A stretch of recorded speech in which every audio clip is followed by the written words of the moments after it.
Welcome back to The Skeletal Knight and the World Anime Review episode number 2. This one covering the second episode of the series, First Job, A Girl's Wish, and Approaching Shadow. Interesting. This episode adapts from most of chapter 2 of the first book of the series. Now, excuse me, I did look it up for the last one because I have proper translation this time. This one adapted first episode did that from the prelude for the first episode, plus I would say most of the first chapter for this particular book, and they pretty much skip over like a lot of this chapter. Like pretty much they skip over like half the freaking chapter for like no reason. This one is mostly put basically this. You have Ark going to a village, basically because he's just going to this village based on recommendation. But, well, it was suggested that he do it to go to this village because he basically has a minor interest in basically gathering medicinal herbs. So he sells this wooden badge. Yes, a wooden badge to a... Well, basically, it's request. Basically, he has to go see Serena. Well, basically, it's Marcia, the little girl, who you see briefly at the start of the episode, who had hired to hire a bodyguard. Now, here's the thing. The one thing this episode did not really explain here. The book itself did not go in detail about this at all. Like, this village seems like it's a pretty...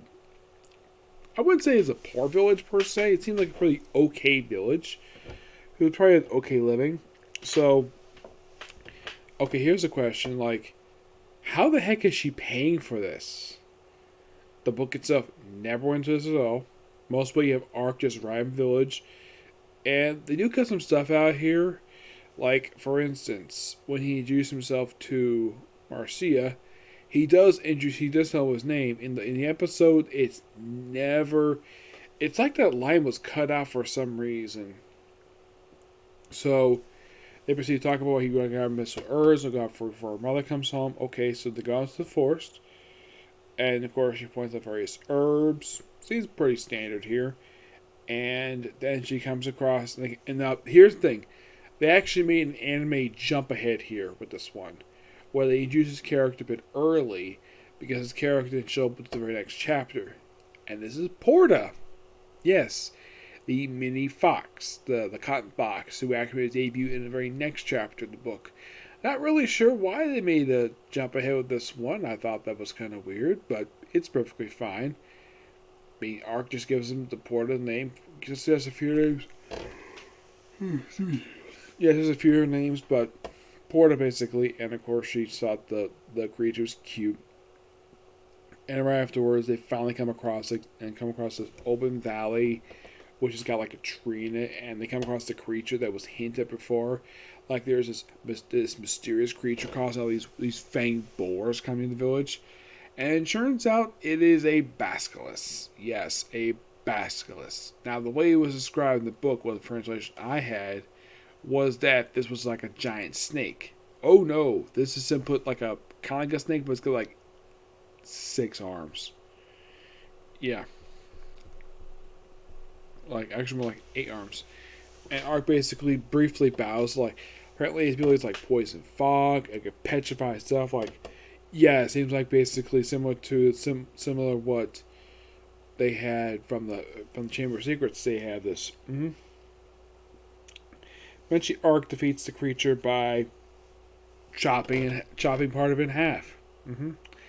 And they do cut the bit out here, gather all the additional herbs. They cut that bit out because right after the battle of the creature, they just, oh look, it's a fang boar. They kill that and they get back to the village.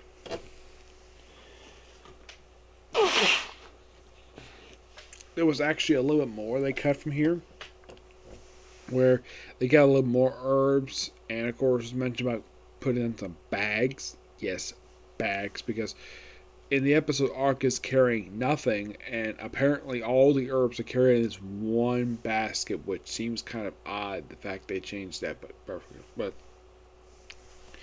okay, trying to move the plot along here. So when they get back to the village, he shows up the Fang Boar.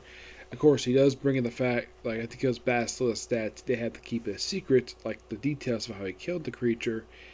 And mostly put the last little bit of the episode is in the book itself, like the same chapter. But it's like bits and pieces. Yes. So they get back to the village, and of course, basically, the meat is donated to the village. And of course, they tan it. Of course, they keep the tusks basically for runes. And of course, Mother shows up. He asks her not to scold her, which that's actually a minor change in the book. Basically, it's a slight wording change. Of course, she doesn't. And of course, the younger sister of the two girls decides to give him like a crown of flowers, and then of course takes Porta back with him back to his inn, which he's been staying here. There's actually another night I say that in the inn, and you see him just eating food, and then we cut to a scene where we have this night squad where they take on this Basilisk, which they win after a pretty good lengthy battle, which apparently caused death of 15 of their soldiers and wounded 38 of them. And of course, they just happen to come across the creature killed off by Archer a little earlier. In the book, it was suspected it was the elves responsible for this. It's like they don't get much detail, but that's kind of where the episode ends. It's a good episode, but rereading the chapters.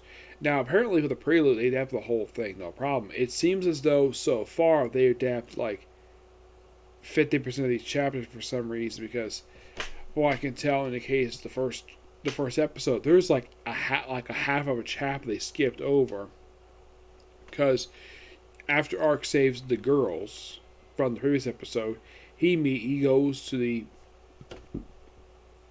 mansion and gets to have a little scene about selling off the horses. Like, there's a whole stuff with Rita, the chambermaid. There's a whole section dedicated to her they completely cut out of last week's episode. This episode, I would say they kept most of the stuff in from this chapter this time. Yes, but they're cutting a lot out here. They're probably, and this is my personal theory, they might be saving that for a future, like maybe like a second half of the season, or maybe like for an OVA stuff. I'm not really sure why they cut a lot out for, but they do. But here's the question, though. Like, apparently, that the way it looks for next week, we're finally going to see the elf show up in the series. Yep. The dignified elf dances for his compatriots. That apparently is going to be the next week episode. Like, it's called a Sir F dance for her comrades. Yes. Which, about time. Yes, it's about time we actually have the elf make appearance there. We already have Porta, which for some reason they had her appear early, despite the fact in the book she appeared in the Great Canadian Forest, the Great Canada Forest. Yes, that's what they call it, the Great Canada Forest, not the Canadian Forest, the Great Canada Forest. Apparently, it's a country in the world where like it's a tree country. As for why in the world it's named after Canada, I have no idea. It's one of the most strangest things. Yeah, it's called the Great Canada Forest. And apparently it's like, oh.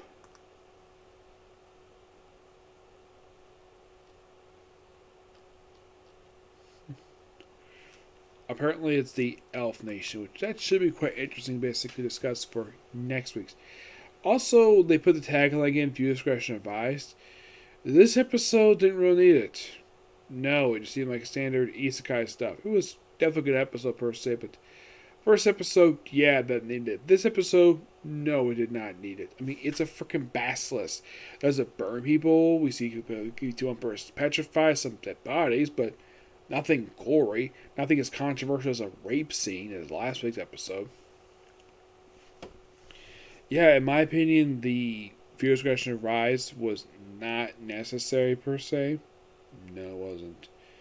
Yep, so yeah, I'm going to pretty much end it here because it's getting very late and I'm going to continue this later today, anyways.